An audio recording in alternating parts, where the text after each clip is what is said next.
Hai teman-teman, kali ini aku akan mengajak kalian ke salah satu tempat bersejarah yang ada di Karawang, yaitu Bendungan Walahar. Tempat ini bukan cuma indah untuk dikunjungi, tetapi punya cerita panjang yang menarik banget. Bendungan Walahar terletak di Desa Walahar, Kecamatan Ciampel, Kabupaten Karawang, Jawa Barat. Bendungan ini dibangun pada tahun 1923 oleh pemerintah kolonial Belanda dan selesai sekitar tahun 1925. Usianya sudah hampir 100 tahun loh. Tujuan utama dibangunnya bendungan ini dulu adalah untuk mengairi sawah-sawah di Karawang dan sekitarnya, karena daerah ini memang dikenal sebagai lumbung padi. Bendungan Walahar menampung aliran Sungai Citarum, kemudian airnya dialirkan melalui saluran irigasi ke berbagai wilayah pertanian.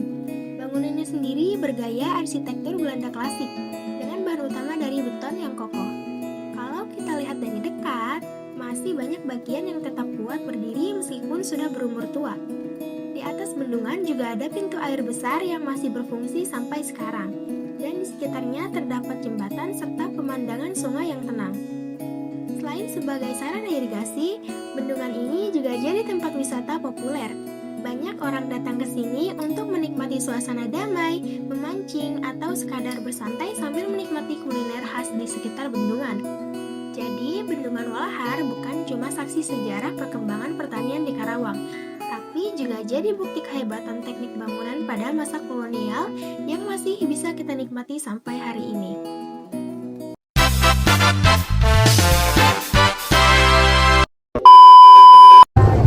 Assalamualaikum warahmatullahi wabarakatuh. Halo teman-teman, kami dari kelompok 5. Sebelumnya, perkenalkan, nama saya Yuandina Febrianti dan rekan saya. Nama saya Syasha Rumika Azra. Nama saya Yolanda Siregar. Nama saya Cindy Amelia. Nama saya Safa Ciara Alfajira. Ayo ikuti kami menjelajah rumah makan pepes Haji Muryati. Dadah. Jadi, kami di sini ingin memperkenalkan makanan khas daerah Karawang, yaitu pepes jambal. Pepes jambal merupakan olahan ikan jambal yang dibumbui dan dibungkus daun pisang. Nah, kemudian dikukus atau dibakar. Nah, daripada penasaran sama rasa dan proses pembuatannya, yuk kita lihat sama-sama.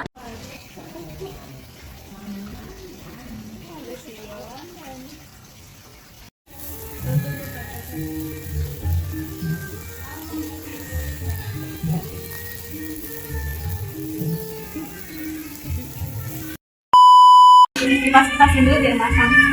Oh iya. Oke guys, jadi sekarang Yolanda lagi bantuin Abrani buat dipasin saja. Kita lihat makanan yang menggoda selera.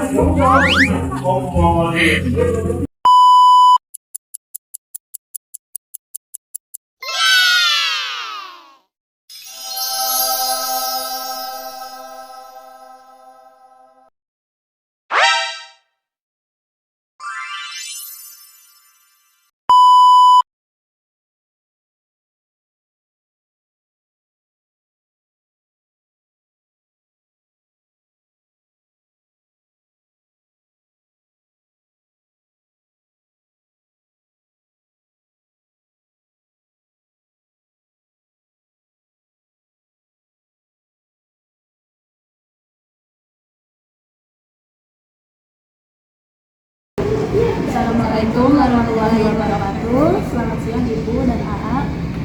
Perkenalkan, saya Yuandina dan rekan saya Sarah. Kami dari Universitas Singapura Bangsa Karawang. Kami ingin mewawancarai Ibu tentang usaha yang Ibu jalankan. Sebelumnya bisa saya tahu nama Ibu dan AA? Ibu siapa? Anda? Dengan Ibu Ija. Dan Iki. Anaki. Iya. Saya mau nanya nih Bu, sejak kapan berdirinya rumah makan pepes jambal Haji di cabang kedua ini? Berdirinya tuh tahun 2023. Oh iya, berarti 2 tahun lalu ya? 2 tahun yang lalu ya. Apa aja sih bahan-bahan untuk membuat pepes jambal dan diperolehnya itu dari mana? Apa emang ikannya budidaya sendiri gitu? Kalau ikannya kita beli di tambak ikan. Bahan-bahannya Kalau buat bumbunya bahannya ya dari kunyit, lengkuas, bawang putih, terus ketumbar juga ada. Terus apa saja masakan Wajan biasa. Biasa Wajan. kayak wajan gitu. Kalau bumbunya kan harus digiling dulu, Digiling. dihalusin. Itu tadi saya lihat prosesnya pakai kayu bakar, emang Iya. dari khasnya apa emang? Iya. Ya emang ciri khasnya dari rumah makan ini pakai kayu bakar. Biar lebih wangi gitu. Ya lebih Enak lebih, lah. lebih enak lah. Bagaimana cara penyajian yang berbeda?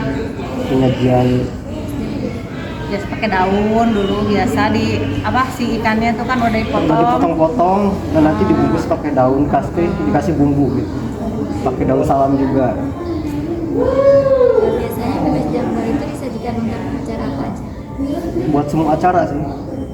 Bisa sih nggak ada yang acara apa? Kayak ulang tahun bisa. Ulang tahun bisa. Ada yang mesen gitu. Ada. Iya, banyak yang mesen iya. Catering juga bisa. Rumah makan apa? Pepes Jambal ini emang udah terkenal ya, makanya udah buka sampai Ya, tahun dari kedua. tahun 99 sih. Nah, nggak tahun 2009 lah, tapi rame-ramenya tahun 2000. Sekitar tahun 2000-an. Tahun 2000-an, mulai 5 gitu. Ketahuan lah, banyak orang yang tahu dari mana-mana. Nanti ada rencana buka cabang ketiga kan? Insya Allah Kalau kalau rencana ada. insya Allah. Amin. Amin. Amin. Ya Bu, dari kami segitu aja pertanyaannya. Terima kasih atas waktunya. Semoga bisa cepat-cepat buka cabang ketiga. Amin. Dan lanjutnya. Terima kasih ya Bu. Iya. Ya.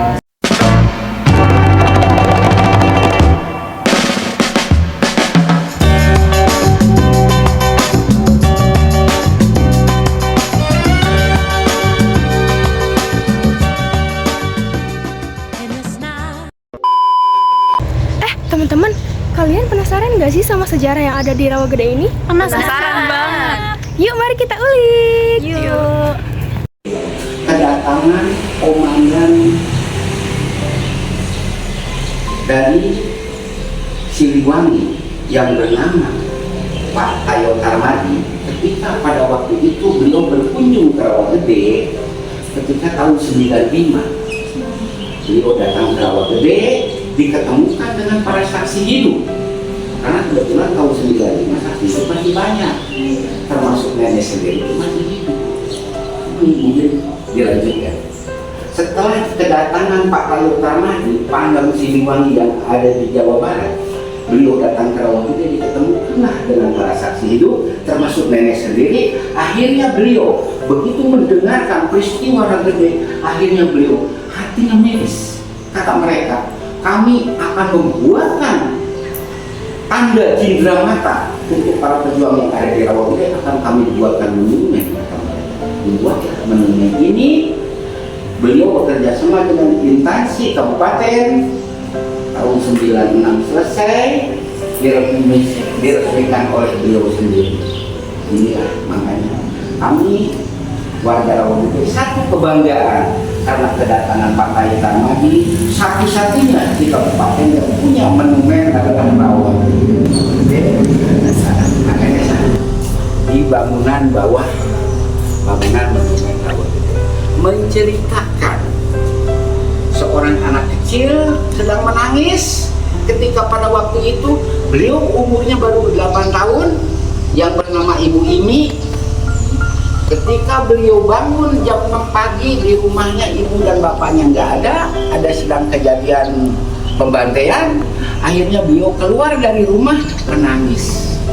Buatlah patung ibu dan bapak.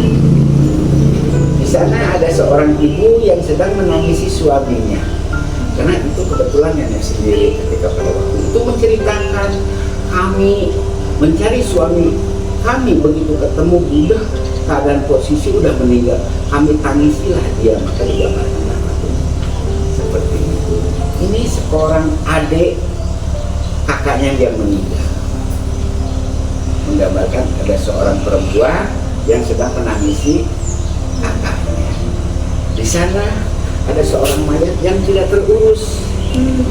Nanti diceritakan bapak nanti di luar, itulah yang jadi tulang berserakan ketika pada waktu itu. Nah, selanjutnya kita ada di Tugu Proklamasi yang terletak di Rengas Dengklok. Nih. Kalian penasaran gak dengan sejarah yang ada di Tugu? Penasaran banget. Mari kita ulik sejarahnya. Tugu ini berada di Rengas Dengklok, Karawang, dan dibangun untuk mengenang tekad para pemuda yang mendesak Soekarno-Hatta agar segera memproklamasikan kemerdekaan. Tangan-tangan yang menjulang pada tugu ini melambangkan tekad, keberanian, dan desakan kuat yang akhirnya melahirkan proklamasi 17 Agustus 1945. Di tempat inilah api kemerdekaan benar-benar menyala. Rengas Dengklok bukan hanya lokasi, tetapi titik awal lahirnya Indonesia merdeka.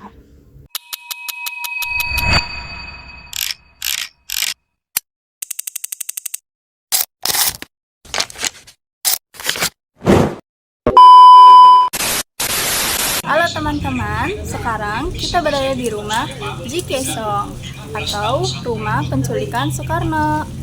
Teman-teman penasaran gak nih? Penasaran dong. Mari ikuti keseruan kita. Mungkin banyak yang sudah pernah dengar nama tempat ini.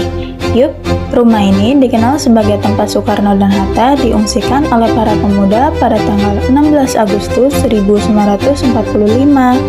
Hanya satu hari sebelum proklamasi kemerdekaan Indonesia. Saat itu, situasi Indonesia sedang sangat penting. Jepang sudah hampir kalah dalam Perang Dunia Kedua, dan para pemuda Indonesia melihat itu sebagai kesempatan emas untuk segera memproklamasikan kemerdekaan. Tapi, Soekarno dan Hatta masih ingin menunggu waktu yang tepat dan pengumuman resmi dari Jepang. Para pemuda yang tidak sabar akhirnya memutuskan untuk membawa Soekarno dan Hatta ke tempat aman agar mereka bisa memproklamasikan kemerdekaan tanpa tekanan dari pihak Jepang. Tempat yang dipilih adalah rumah milik Jiao Kisong, seorang warga keturunan Tionghoa yang tinggal di Rengas Dengklok.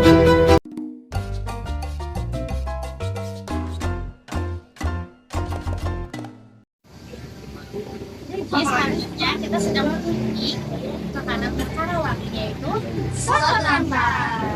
Soto tangkar terbuat dari isian daging berbagai kecil yang berkuah santan. Soto tangkar memiliki ciri khas kuah santan yang kaya rempah, perpaduan kunyit, serai, lengkuas, cabai, dan bumbu-bumbu tradisional membuat warna serta aromanya begitu khas. Daging sapinya dimasak perlahan hingga empuk, sehingga setiap gigitan menghadirkan rasa juicy yang berpadu dengan kuah gurih pedas yang hangat di tenggorokan. Biasanya soto tangkar disajikan bersama nasi atau ketupat, ditambah emping, jeruk limau, dan bawang goreng untuk melengkapi kenikmatan setiap suapan. Nah, jadi untuk lawannya itu dia tidak ada isiannya, tapi karena rasa sausnya yang sudah manis, jadi udah enak banget. Di Rengas Dengklok, Karawang, terdapat salah satu jajanan tradisional yang selalu jadi favorit banyak orang, yaitu serabi hijau dengan kinca rasa durian. Serabi ini dikenal dengan warna hijaunya yang berasal dari daun pandan atau suci, sehingga menghasilkan aroma wangi alami dan tekstur yang lembut saat baru diangkat dari cetakan tanah liat. Adonannya dibuat dari tepung beras, santan, dan sedikit gula, lalu dimasak secara tradisional di atas tungku. Hasilnya adalah serabi yang lembut di tengah dan sedikit garing di pinggirannya. Yang membuat serabi ini semakin istimewa adalah kuah kinca durian. Perpaduan gula merah, santan, dan aroma durian yang kuat. Saat serabi panas dicelupkan ke kinca durian, rasa manis, gurih, dan harumnya langsung menyatu, menciptakan sensasi yang khas dan menggugah selera. Serabi hijau ini bukan hanya sekedar jajanan pasar, tetapi juga bagian dari identitas kuliner Karawang yang terus dilestarikan. Jangan lewatkan kesempatan jika berkunjung ke Rengas Dengklok, serabi hijau.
Stabilu